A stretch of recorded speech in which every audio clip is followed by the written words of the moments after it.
धन्यवाद वर्षा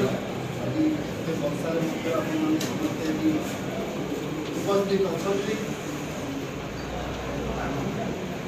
सरकारी अफिस लक्ष्य गोटे सरकार आसब जीव विधायक आसवे जीवे नेतृत्व आसब जीव अंचल विकास हवा दरकार लोक मान सेवा जारी रहा दरकार से लक्ष्य आम समस्त विशेषकर जो मैंने काउंसिलर बंधु मैंने जो समस्त लोक मैंने भरोसा कर दायित्व चेयरमैन वाइस चेयरमैन को दायित्व रही आम केमी सुखलित भाव में शांति श्रृंखला अंचल विकास धारा को आगे नवा जेहतु आप जानते म्यूनिसिपालिटी हो कि एनएसी हो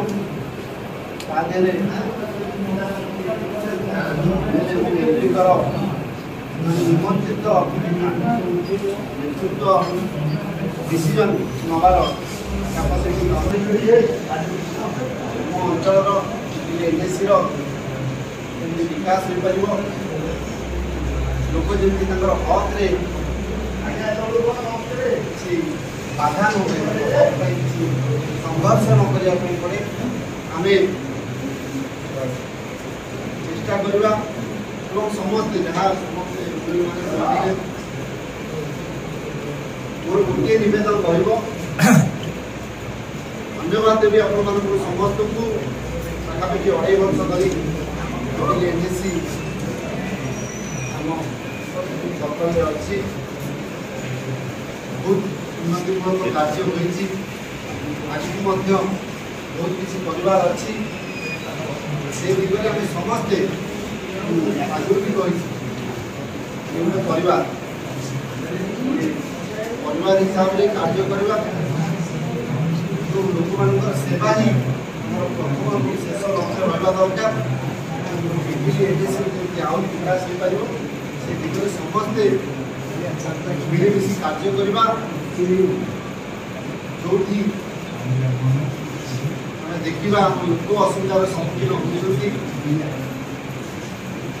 अंचल विकास द्वारा प्रभावित होती लड़ाई करवा शांति श्रृंखला नियम दृष्टि लक्ष्य रखी समस्त प्रणाम कर धन्यवाद दूसरी बहुत भल पाइबा रही सहयोग रही आशीर्वाद रही वर्षा विश्वास समस्त आसवे समस्त आउे समस्त दायित्व आम रही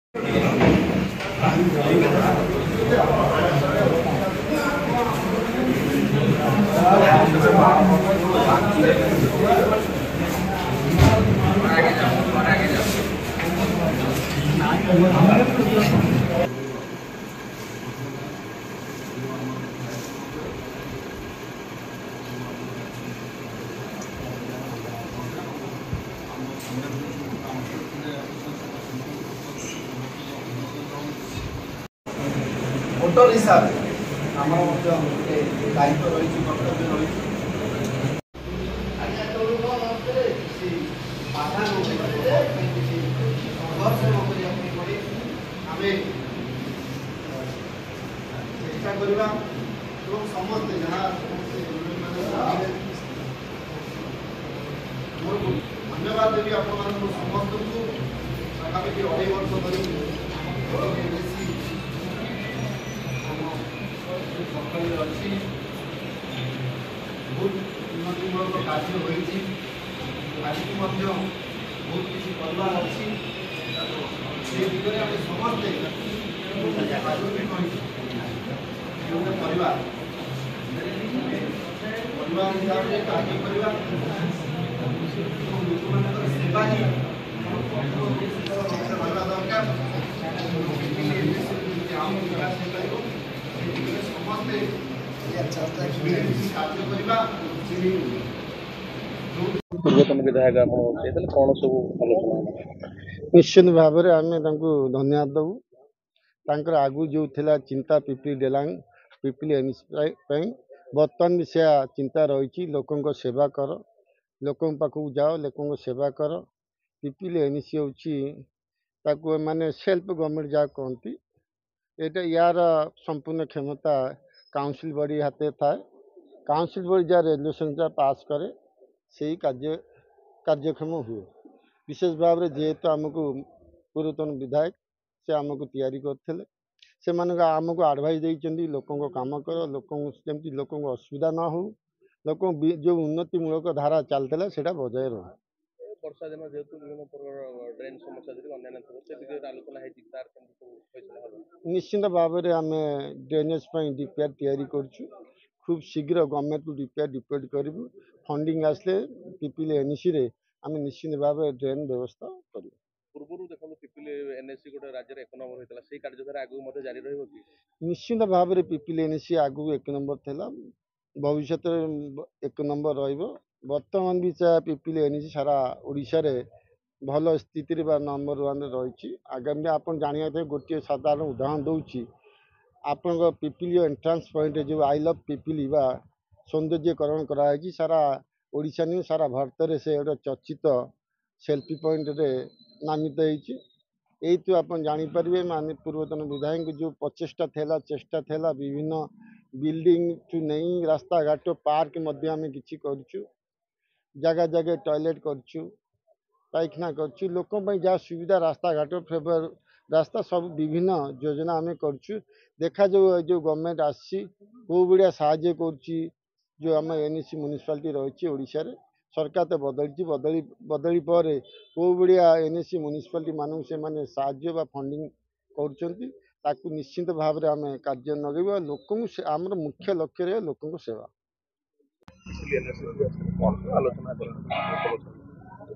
ଦେଖନ୍ତୁ ଆଜି ପିପିଲି ଏନ୍ଏସିରେ ବିଭିନ୍ନ ଦିଗରେ ଆଲୋଚନା ହେଇଛି ଏବଂ ସମସ୍ତଙ୍କର ବିଶେଷ କରି ଚେୟାରମ୍ୟାନ୍, ଭାଇସ୍ ଚେୟାରମ୍ୟାନ୍, ସମସ୍ତ କାଉନସିଲର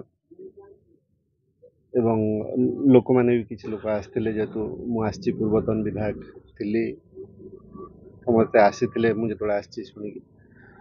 ତ ଆମର ସମସ୍ତଙ୍କର ସେଇ ଆଲୋଚନା ଏହା ଥିଲା କି ଅଞ୍ଚଳର ବିକାଶ ଧାରା ଯେମିତି ଜାରି ରହିବ, ଲୋକମାନଙ୍କର ସମସ୍ୟା ସମାଧାନ କରିବା ପାଇଁ ଯେମିତି କାର୍ଯ୍ୟ କରିହେବ ତାକୁ ଧ୍ୟାନ ଦେଇକି ସମସ୍ତେ ଏକାଠି ହେଇକି ରହିବା। ସରକାର ଥିଲା ବଦଳିଗଲା, ମୁଁ ବିଧାୟକ ଥିଲି, ଏବେ ବିଧାୟକ ବଦଳିଗଲା, କିନ୍ତୁ ଅଞ୍ଚଳର ବିକାଶ ଧାରା ଜାରି ରହିବା ଦରକାର, ଲୋକମାନଙ୍କର ସେବା ଜାରି ରହିବା ଦରକାର। ସେ ସେବା ଲକ୍ଷ୍ୟରେ ଅଞ୍ଚଳର ବିକାଶ ଲକ୍ଷ୍ୟରେ ସମସ୍ତଙ୍କର ଏକଜୁଟ ହେଇକି ସେଇ ଲକ୍ଷ୍ୟ ଥିଲା। ଧନ୍ୟବାଦ ଦେବି ସମସ୍ତଙ୍କୁ। 2.5 ବର୍ଷ ଧରି ଅଞ୍ଚଳର ବହୁତ ଉନ୍ନତିମୂଳକ କାର୍ଯ୍ୟ ହୋଇଛି। ମୁଁ ଆଶା କରୁଛି ନୂତନ ସରକାର ଡେଲାଙ୍ଗ ପିପିଲି ନିର୍ବାଚନ ମଣ୍ଡଳୀର ବିକାଶ ଧାରାକୁ ଆଗେଇ ନେବ ଏବଂ ସମସ୍ତଙ୍କୁ ତାଙ୍କର ହକ୍ ପାଇଁ ଯେମିତି ଅସୁବିଧାର ସମ୍ମୁଖୀନ ନ ହୁଅନ୍ତି ତା ପାଇଁ କାର୍ଯ୍ୟ କରିବ। ବିଜେଡି ସୁପ୍ରିମୋ ସବୁବେଳେ ଗୋଟେ କଥା କହନ୍ତି, ହାଜିର ଯାହା ହଉ ସବୁବେଳେ ଲୋକଙ୍କ ପାଇଁ କାମ କର। ଆପଣ ତାକୁ କେମିତି ଦେଖୁଛନ୍ତି? ଯାହା ମୁଁ କହୁଥିଲି, ଆଜି ପାୱାରରେ ଥିବା କାଲି ନଥିବା, ଆଜି ମୁଁ ବିଧାୟକ ନାହିଁ କାଲି ଥିଲି, କିନ୍ତୁ ଇଏ ତ ରାଜନୀତିର ଛକା ପଞ୍ଜାରେ ଯେମିତି ଗୋଟେ କଏନ୍ର ହେଡ୍ ଥାଏ, ଟେଲ୍ ଥାଏ, ଜଣେ ଜିତିବ ଜଣେ ହାରିବ।